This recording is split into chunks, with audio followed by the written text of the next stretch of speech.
Hi everyone, for today's book review we're going to be going to the Great Lakes and to the year 1871. We're going to do that through this particular book. Steaming Through Smoke and Fire, 1871, True Stories of Shipwreck and Disaster on the Great Lakes, written by James Donahue. What the author has done is something really cool. The book is organized almost as though it were a calendar year. And we follow from beginning to end the year 1871 and the various maritime incidents and disasters that occurred over those 12 months.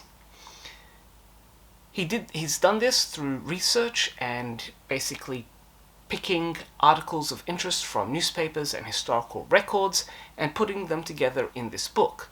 I should point out as well that this book is not an account of every single maritime disaster that happened on the Great Lakes in that year, but rather a showreel of some of the both mundane and extraordinary incidents that happened throughout.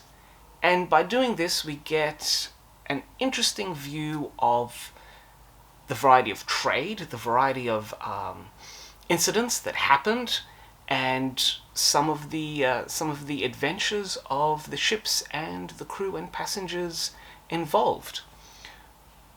Naturally, November, you get the gales and the various storms. I mean, it's blowing a storm outside here, so if you hear flapping in the background, I'm sorry, that's just the wind. Of course, the Great Fire of Chicago and Peshtigo are covered, and it's sobering to read just how many ships were destroyed.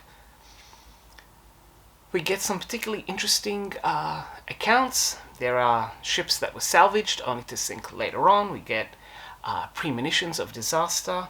In one particular case, we have an account of a captain and first officer who were originally best friends, but when the first officer became a tenant of the captain, their personalities were so different that they basically ended up almost killing each other.